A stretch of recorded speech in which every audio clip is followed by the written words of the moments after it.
Hello students, आज हम start कर रहे हैं हाइजेनबर्ग अनसर्टेनिटी प्रिंसिपल। हाइजेनबर्ग का अनिश्चितता का सिद्धांत।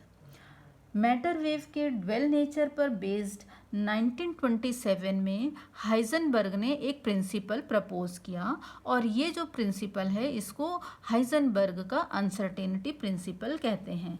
ये प्रिंसिपल है क्या? इस प्रिंसिपल में हाइजेनबर्ग ने बताया कि किसी भी पार्टिकल की पोजीशन और उसके मोमेंटम को यानी संवेग को एक साथ एक्यूरेसी के साथ मेज़र करना इम्पॉसिबल होता है। अब ये कण जो है ये किस स्तर पर हम बात कर रहे हैं? ये हम बात कर रहे हैं माइक्रोस्कोपिकली, यानी कि सूक्ष्म स्तर पर हम नहीं नाप सकते हैं, जबकि मैक्रोस्कोपिकली इसको फाइंड आउट हम कर सकते हैं। तो इसका कारण क्या है? तो सबसे पहले तो हम देख लेते हैं कि क्वांटम मैकेनिक्स के according behaviour of a moving material particle is expressed by a wave packet moving with the group velocity vg। ये हम ऑलरेडी पिछली क्लास में फाइंड आउट कर चुके हैं कि किसी भी गतिमान कण के व्यवहार को समूह वेग से गतिमान तरंग पैकेट द्वारा हम व्यक्त करते हैं। अब कुछ चीज़ें हमको यहाँ पर ध्यान रखनी है कि जब हमने बात की कि एक पार्टिकल है मूविंग कंडीशन में है, उसके साथ एक वेव चल रही है और फिर हमने निकाला कि पार्टिकल के साथ में सिर्फ एक वेव ही नहीं होती है बल्कि उन वेव्स का ग्रुप होता है। तो अब जब ग्रुप है और पार्टिकल के वेव पैकेट के अंदर है तो कहाँ पर है? वेव पैकेट में पार्टिकल किस पोजीशन पे है हमको ये नहीं पता।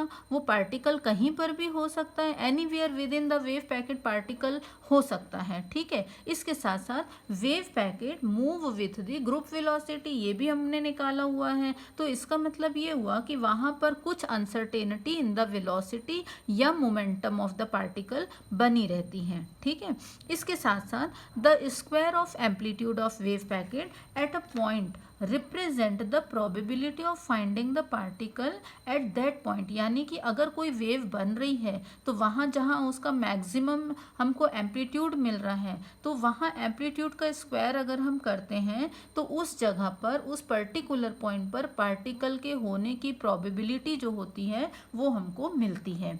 क्लियर हो गया? तो अब हम देखते हैं कि अगर हमारे पास कोई वेव पैकेट है उसके अंदर वेव्स हैं तो वो वेव किस तरीके से हमको मिल सकती हैं। तो पहली कंडीशन अगर हम देखें कि वेव पैकेट के अंदर वेव इस तरीके की हैं, ऐसी है मतलब उनका लैम्डा यानी उनकी वेवलेंथ कैसी है? कांस्टेंट है। अगर वेवलेंथ कांस्टेंट है इसका मतलब क्या हुआ? सारे पीक हमको एक जैसी पोजीशन पर मिलने वाले हैं। तो इसका मतलब ये हुआ कि जब लैम्डा कांस्टेंट है तो momentum p is equals to h by lambda में h कांस्टेंट लैम्डा कांस्टेंट यानी कि पार्टिकल का मोमेंटम हम एग्जैक्टली डिटरमाइन कर सकते हैं इस केस में। ठीक है, अगर हम मोमेंटम फाइंड आउट कर सकते हैं यानी कि मोमेंटम में अनसर्टेनिटी जो है उसको हम क्या बोलेंगे कि जीरो है, नहीं है अनसर्टेनिटी, हम निकाल सकते हैं। तो डेल पी यानी कि अनसर्टेनिटी इन मोमेंटम। तो अगर लैम्डा कांस्टेंट है हम मोमेंटम पार्टिकल का निकाल सकते हैं तो मोमेंटम में अनसर्टेनिटी या संवेग में अनिश्चितता जीरो हो जाती है। जबकि अगर हम पोजीशन की बात करें पार्टिकल की पोजीशन तो पार्टिकल यहाँ हो सकता है, यहाँ इन जितने भी पीक हमको दिख रहे हैं कहीं पर भी पार्टिकल पाया जा सकता है इसके अंदर। इसका मतलब ये हुआ कि हम उसकी पोजीशन नहीं निकाल सकते। पोजीशन नहीं निकाल सकते मतलब उसकी अनसर्टेनिटी जो है पोजीशन में वो अनंत है, इन्फिनिटी है। अनसर्टेनिटी इन पोजीशन इन्फिनिटी के बराबर हो रही है। Amplitude of wave is everywhere same. ठीक है, हर जगह सेम होने की वजह से probability of finding the particle in a packet is same. जहाँ जहाँ पर एम्पलीट्यूड जैसा जैसा है वैसा वैसा हमको पार्टिकल के होने के चांसेस भी वहाँ पर वैसे ही मिलेंगे। अब अगर हम दूसरे फिगर की बात करते हैं कि हमारा जो वेव पैकेट है कुछ इस तरीके का है। इस वेव पैकेट में लैम्डा जो है वो कांस्टेंट नहीं है। यहाँ पर आपको पीक छोटा सा दिख रहा है और यहाँ पर मैक्सिमम। इसका मतलब ये हुआ कि पार्टिकल की पोजीशन जो है वो ज़्यादा से ज़्यादा होने के चांसेस कहाँ हैं? इस जगह पर पी पॉइंट पर होने के चांसेस मैक्सिमम है। मतलब अब हमको ये पता चल रहा है कि पार्टिकल यहाँ होगा ही होगा। मतलब उसकी स्थिति में अनिश्चितता कैसी हो गई? डेल डेल एक्स ज़ीरो हो गई। लेकिन क्योंकि वेवलेंथ में बहुत जल्दी चेंज हो रहा है और बहुत ज़्यादा चेंज हो रहा है, इसका मतलब ये हुआ कि मोमेंटम में अनसर्टेनिटी क्या हुई, बढ़ गई, इन्फिनिटी हो गई। ठीक है, और अगर हम इस टाइप का वेव पैकेट देख रहे हैं जहाँ पर वेवलेंथ तेजी से इंक्रीज हो रही है और उसके बाद फिर डिक्रीज हो जा रही, इस तरीके से, इसका मतलब ये हुआ कि पार्टिकल के इस वेव पैकेट में जहाँ पर इस टाइप की वेवलेंथ है होने के चांसेस कहाँ पर ज़्यादा है, इतनी जगह पर पार्टिकल के चांसेस ज़्यादा है होने के और यहाँ पर पार्टिकल के होने के चांसेस कम है। इसका मतलब ये हुआ कि पोजीशन में अनसर्टेनिटी 50% हम कह सकते हैं कि सम अनसर्टेनिटी देयर इन पोजीशन। ठीक है, और क्योंकि वेवलेंथ बदल रही है, वेवलेंथ की जो रेंज है वो लैम्डा से लैम्डा माइनस डेल लैम्डा तक है, तो यहाँ पर मोमेंटम में भी कुछ अनसर्टेनिटी बनी रहती है। क्लियर हुआ? वेव पैकेट यहाँ पर हमारा लार्ज है, तो at any instant it is impossible to measure simultaneously the position and momentum of microscopic particle with certainty. ठीक है, तो हाइजेनबर्ग क्या कह रहे हैं? हाइजेनबर्ग के according the product of uncertainties in the measurement of position and momentum is of the order of h/2π, यानी किसी भी कण की स्थिति और संवेग मापन में अनिश्चितताओं का गुणनफल h/2π के ऑर्डर का होता है। तो इसको मैथमेटिकली हम किस तरीके से लिख सकते हैं? Del x into del p is equals to h/2π।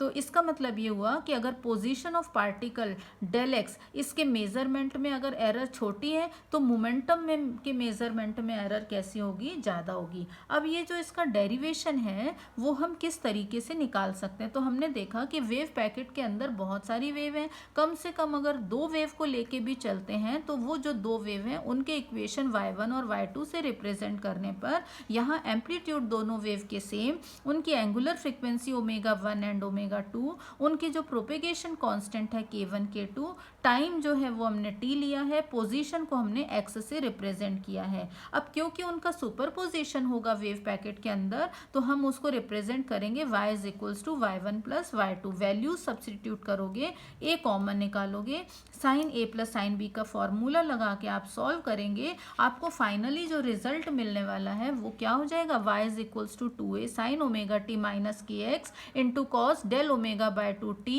Minus del के बाय 2 इंटू एक्स। यहाँ पर 2a into cos del omega by 2t minus del के बाय 2 इंटू एक्स एम्पलीट्यूड को रिप्रेजेंट करता है। ठीक है, और इस टर्म में omega T minus K X phase को रिप्रेजेंट कर रहा है। अब now we know very well कि वीजी जो है वो वी के बराबर है, यानी group velocity of the wave packet is equal to velocity of the particle. तो यहाँ पर जो हमको वेव पैकेट दिखाई दे रहा है, यहाँ ये जो लूप बन रहा है ये कैसे बना? ये एम्पलीट्यूड को यहाँ पर मैक्सिमम शो कर रहा है और यहाँ पर एम्पलीट्यूड को 0 शो कर रहा है, यानी कि ये वेव पैकेट हमारा जो फॉर्म हुआ है ये इस इक्वेशन की वजह से, इस टर्म की वजह से शो हुआ है। यहाँ पर ये एम्पलीट्यूड मैक्सिमम है और यहाँ नोड 1 और नोड 2 पर एम्पलीट्यूड 0 हो गया है। 0 हो गया मतलब यहाँ पर हमको क्या दिख रहा है? पार्टिकल इसके अंदर कहीं पर भी नोड के बीच में हो सकता है।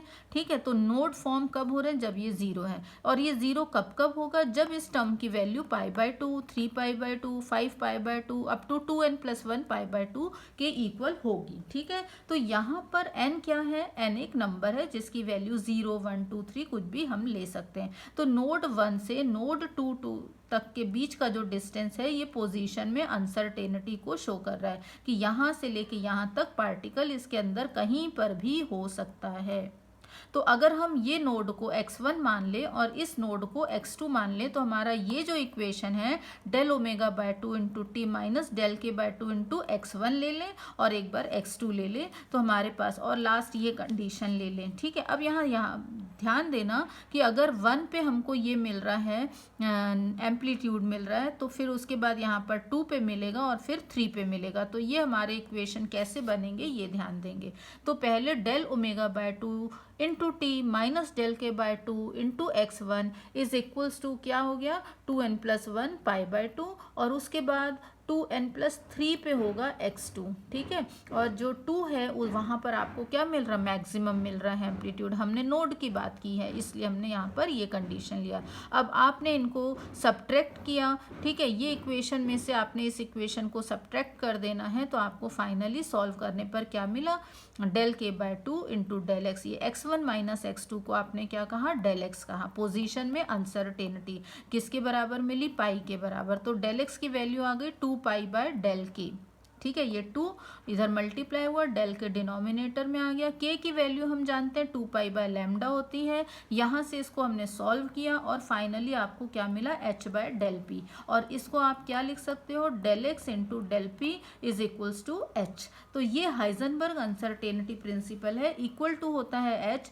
ग्रेटर देन इक्वल टू हम h क्रॉस मान सकते हैं, और ये h क्रॉस की वैल्यू बराबर होती है h/2π के। तो ये हमने पोजीशन और मोमेंटम के फॉर्म में अनसर्टेनिटी प्रिंसिपल फाइंड आउट किया है। अगर हम एनर्जी और टाइम के रिस्पेक्ट में अनसर्टेनिटी प्रिंसिपल को लिखना चाहें तो हम किस तरीके से लिख सकते हैं, तो हमने एक फ्री पार्टिकल को कंसीडर किया जो मूविंग कंडीशन में है, जबकि उसका रेस्ट मास जो कितना है, m0 है, और वो पॉजिटिव x डायरेक्शन में v वेलोसिटी vx वेलोसिटी के साथ मूव कर रहा है x डायरेक्शन में, इसलिए vx ले लिया। तो उसकी काइनेटिक एनर्जी क्या होगी बेटा, काइनेटिक एनर्जी हम जानते हैं is equals to half mv²। अब यहाँ पर पार्टिकल का मास कितना है, m0 से रिप्रेजेंट किया इसलिए m0, इसका मल्टीप्लाई हमने कर दिया, डिवाइड कर दिया, और फाइनली एनर्जी हमने 1/2 px² के फॉर्म में लिख लिया, ठीक है। अब यहाँ पर del px और del e is uncertainty in momentum and energy.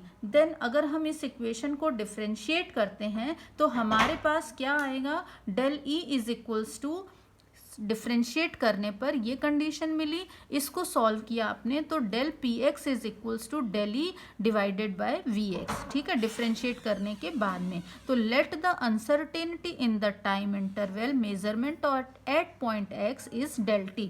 किसी पॉइंट x पर टाइम में जो अनसर्टेनिटी है वो कितनी है, del t, और पोजीशन में जो अनसर्टेनिटी है वो क्या है, del x है, ठीक है। तो इतना क्लियर हो गया। मोमेंटम में अनसर्टेनिटी हमने निकाल लिया, यहाँ पर किसका यूज करके, एनर्जी का यूज करके निकाला। अब del x किसके बराबर है, हम जानते हैं कि वेलोसिटी इज इक्वल टू क्या होता है, डिस्टेंस अपॉन टाइम। तो पोजीशन में अनसर्टेनिटी इज इक्वल्स टू क्या हो जाएगा, velocity into uncertainty in time. तो दो इक्वेशन आ गए हमारे पास, एक आ गया del px के फॉर्म में और एक आ गया del x के फॉर्म में। ये दोनों वैल्यूज को हमने क्या किया, मल्टीप्लाई कर लिया। जब हम इनको मल्टीप्लाई करेंगे, इसको सॉल्व करोगे, तो आपको del px into del x is equals to किसके इक्वल आया, del e into del t। तो ये इक्वल टू h है, इसका मतलब ये भी इक्वल टू h होगा। तो del e into del t is equals to h। ये आपको अनसर्टेनिटी प्रिंसिपल मिल रहा है एनर्जी और टाइम के रिस्पेक्ट में। तो यहाँ पर बेटा ये टॉपिक ख़त्म होता है। आपको नेक्स्ट क्लास में हम बताएंगे applications of Heisenberg uncertainty principle. Thank you बेटा।